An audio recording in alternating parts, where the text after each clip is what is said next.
अस्सलाम वालेकुम, professor colonel Fakhar Humayun. आज आपको एक बीमारी का बताऊंगा आई की। उसे केरेटोकोनस कहते हैं। कॉर्निया एक राउंड स्ट्रक्चर है, ट्रांसपेरेंट हमारी आइज़ के आगे, जो मेन जिसे हम विजन देख रहे होते हैं। और इसकी शेप जो है वो कोन की तरह हो जाती है, क्योंकि कॉर्निया थिन आउट हो जाता है, बल्ज कर जाता है। तो ये मोस्टली प्रेजेंट करती है between the ages of 15 to 30, और मोस्टली टीन एज में ये स्टार्ट हो जाता है।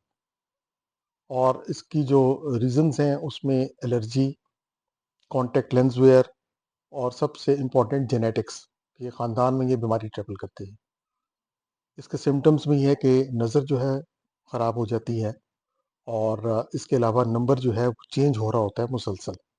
एक आँख का दूसरी आँख से नंबर ज़्यादा होता है। हमें किस तरह पता चलता है आई स्पेशलिस्ट को, डॉक्टर्स को? एक तो हम जब उसको ग्रॉस एग्जामिनेशन करते हैं तो आई का बल्ज भी होता है। फिर उसके बाद हम स्लिट लैम्प एग्जामिनेशन, हमारा जो हम मेन माइक्रोस्कोप पे देखते हैं, उसमें कुछ ऐसी चीज़ें हम देखते हैं जिससे पता चलता है। फिर जब हम उसका ऐनक का नंबर निकालते हैं तो उसमें कॉर्निया के कर्वेचर की रीडिंग्स भी आ जाती हैं, और उससे भी पता एक आइडिया हो जाता है कि इसको केरेटोकोनस या कोन शेप्ड कॉर्निया या बल्ज्ड आउट कॉर्निया है।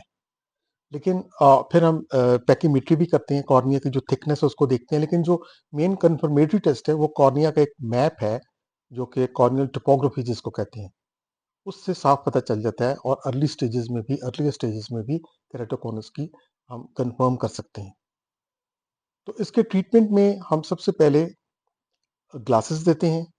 ग्लासेस के अलावा हम कॉन्टैक्ट लेंसेज पे जाते हैं, और कॉन्टैक्ट लेंसेज भी जब कामयाब नहीं होते तो हमारे पास एक और ट्रीटमेंट होता है, उसमें हम CXL कहते हैं, कोलेजन क्रॉस लिंकिंग।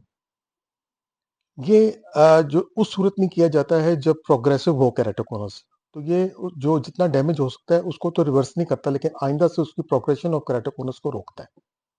इसके बाद कुछ और एलिमेंट्स हैं जो हम इंसर्ट कर देते हैं कॉर्निया के अंदर, जिसको इंटेक्स कहते हैं। ये भी उसका एक ट्रीटमेंट है। और फाइनली फिर ये है कि हम कॉर्निया जो पुतली है उसको चेंज कर देते हैं, कॉर्नियल ट्रांसप्लांट या केरेटोप्लास्टी, उस तरफ हमें जाना पड़ता है। इसमें रेलेवेंस ये है कि खासतौर पे आजकल लेजर ग्लासेस रिमूवल बहुत कॉमन है, और अक्सर यंगस्टर्स वो करवा रहे हैं। लेकिन अगर किसी को केरेटोकोनस है तो उसको बिल्कुल भी इस ट्रीटमेंट की तरफ रिवर्ट नहीं करना चाहिए, वरना आंख ज़ाया हो सकती है। तो ये उसकी क्लिनिकल इंपॉर्टेंस है।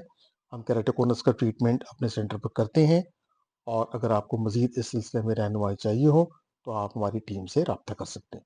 Thank you.